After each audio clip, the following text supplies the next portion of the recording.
Docteur Guèze, bonjour. Docteur Charles-Henri Guèze. Je vous ai fait venir sur le plateau de ce congrès parce que une des thématiques les plus brûlantes en ce moment, c'est quand même, et il en sera question ici, c'est quand même la formation continue, l'obligation, ses moyens, son financement. Et vous êtes quand même, et vous allez nous dire pourquoi, un des mieux placés pour en parler. Je vous laisse vous présenter. Je ne sais pas si je suis le mieux placé pour en parler, mais je vous remercie déjà de m'avoir invité sur le plateau. Alors je suis médecin généraliste dans un cabinet à Sainte-Foy-lès-Lyon, donc médecin généraliste libéral. Et je préside le fonds d'assurance formation des médecins libéraux. C'est un fonds qui a été créé il y a de nombreuses années et qui a pour mission de recevoir la collecte de la contribution à la formation professionnelle de chaque médecin libéral de 97 €. Et cette contribution permet d'alimenter la formation continue des médecins libéraux, de tous les médecins libéraux.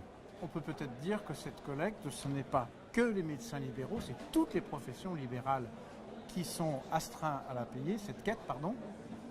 Alors, oui, l'ensemble des professions, et on parlera même des professions indépendantes, parce qu'il y a d'autres professionnels indépendants, mais pour les professionnels libéraux de santé, il y a un autre fonds qui s'appelle le FIF. Nous sommes le FAF, et réellement, ce fonds ne s'occupe que des médecins libéraux sur le territoire. Donc ça peut paraître évident, mais pas pour tout le monde quand on n'est pas dedans. Oui, c'est un peu un village gaulois. Et on sait bien que certains diraient pourquoi on ne les mettrait pas avec les autres. Je pense que nous avons une place parce qu'il s'agit de soins. Et dans le parcours de soins, j'entends dire que le médecin en est le pivot. Et je pense que nous avons des besoins de formation spécifiques et que à se fondre dans un espèce de conglomérat dans lequel on voudrait nous installer n'est pas forcément pertinent. Nous travaillons beaucoup avec le FIF-PL, qui est le fonds d'assurance pour tous les autres libéraux, des soignants, des non-soignants, par exemple des avocats. Mais le FAF, c'est le fonds d'assurance formation de la profession médicale. Je crois qu'il fallait que ce soit dit pour bien mettre les choses en place dès le départ. Je crois que c'est très important à un moment où on le voit bien dans la formation, mais aussi dans la pratique. On essaye de faire ce qu'on appelle des transferts. Vous savez, on va demander à généralement un professionnel qui a un niveau de formation un peu moins important de pratiquer certains actes. Alors bien sûr, l'emblème c'est la vaccination, où on dit que la vaccination peut être réalisée par une infirmière, ce qui est tout à fait exact, mais on n'a pas que ça. Nous avons par exemple les sages-femmes, nous avons des tas d'autres professionnels de santé qui font des actes qui rentrent dans le champ médical. Mais il n'en reste pas moins que si nous voulons que les patients soient soignés par des médecins avec un acte de diagnostic et un acte de traitement, il n'est pas possible de tout transférer. Et la formation médicale de ces praticiens est une formation médicale qui est complètement différente de la formation d'une équipe de soins, qu'elle soit primaire ou secondaire, pour parler comme on parle aujourd'hui. Mais je tiens particulièrement à cette formation des médecins spécifiques, parce que nous sommes à même d'animer une équipe de soins. En termes d'objectifs, de thèmes de formation, ça se traduit donc par une spécificité, peut-être par rapport à ce qui est imposé par les textes actuels. Est-ce que vous pouvez nous en dire deux mots? Alors oui, les textes actuels, vous faites référence à l'Agence nationale du DPC. C'est une grande agence qui a été mise en place il y a quelques mois. D'ailleurs, après une très grande concertation de l'ensemble des professionnels de santé pour corriger les erreurs, je vais le dire, les erreurs de l'OGDPC, qui était l'organisme qui était juste avant celui-là. Aujourd'hui, la formation est réellement en crise chez nous. Nous avons des contraintes budgétaires, c'est certain, mais nous avons cet organisme de formation, l'agence, qui n'est pas tout à fait clair.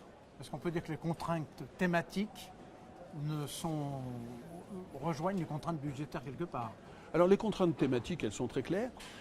L'Agence nationale de développement professionnel continu est un organe qui est chargé de mettre en place les axes prioritaires de la ministre de la Santé en place. Donc, toute l'offre de formation est une offre qui répond à des critères administratifs qu'on appelle les axes prioritaires de la formation, définis par la ministre, le ministre, toutes les années. Et aujourd'hui, ce décret est sorti fin décembre et nous avons les actions prioritaires de formation dans le cadre de l'agence. Alors, est-ce qu'elle recouvre les besoins des médecins libéraux? Aujourd'hui, force est de constater que les besoins des médecins libéraux ne sont pas, et de loin, tous satisfaits dans le cadre du projet de formation des ministres. Nous avons des spécificités de formation qui sont différentes de ce que souhaite le ministre. Et nous souhaitons d'ailleurs que nous gardions cette indépendance. Est-ce qu'il n'est pas finalement ce serait pas souhaitable de valoriser en termes d'acquis de formation cette partie qui pour l'instant n'est pas prise en compte et qui pourtant est essentielle? Alors, nous avons tenu à ce que la formation qui est prise en charge par notre fonds d'assurance permette quand même d'être une des briques, je vais parler comme la directrice de l'agence, une des briques de notre parcours de formation. Au moins vous avez un langage commun, c'est bien. Alors nous avons beaucoup de choses en commun, je l'espère. Et d'abord, nous avons en commun la qualité des soins. Derrière, et je l'entends, le ministre a un souci d'efficience et une enveloppe budgétaire qui est contrainte. Je rappelle que les formations à l'agence se sont arrêtées en juillet 2016 par manque d'argent. Notre fonds d'assurance, avec une gestion prospective prudente, a lui aussi des enveloppes contraintes. Mais par contre, nous tenons un budget et nous n'arrêtons pas de fonctionner au mois de juillet.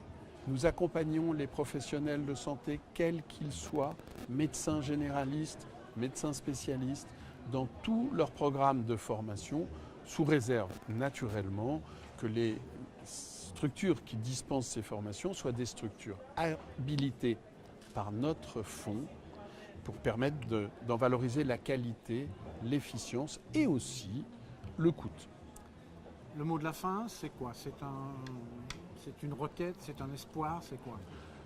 Alors le mot de la fin, c'est incontestablement un espoir, puisque aujourd'hui, nous pouvons nous former, nous pouvons choisir notre formation et le FAF aide les professionnels libéraux à se former.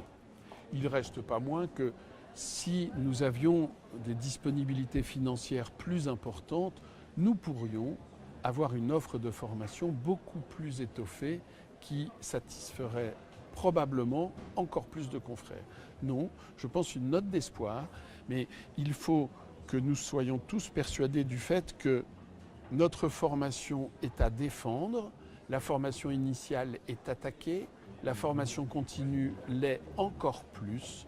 Et pour la qualité des soins, nous devons d'être vigilants avec tout ce qui nous arrive comme décret, contre-décret, circulaire, des choses qui, à nous libéraux, sont assez pénibles, mais qui sont un passage obligé pour proposer des formations de qualité. Donc, expectative vigilante pour ce qui suit. Nous sommes, oui, tout à fait. L'expectative, non. Nous sommes proactifs. Oui. Nous faisons des propositions. Nous ne sommes plus là pour attendre. Nous attendons depuis trop longtemps. Et nous constatons que l'organisation étatique de la formation ne donne pas forcément satisfaction à l'ensemble des professions libérales. Merci beaucoup pour cette intervention qui clarifie pas mal de choses, je crois. Eh bien, merci Jean-Louis Gaillet. Vous connaissez bien le dispositif et je terminerai en disant cependant que vous avez beaucoup œuvré dans la formation et au nom de l'ensemble des libéraux, je tiens à vous remercier. Eh bien, je vous en remercie très sincèrement. Merci.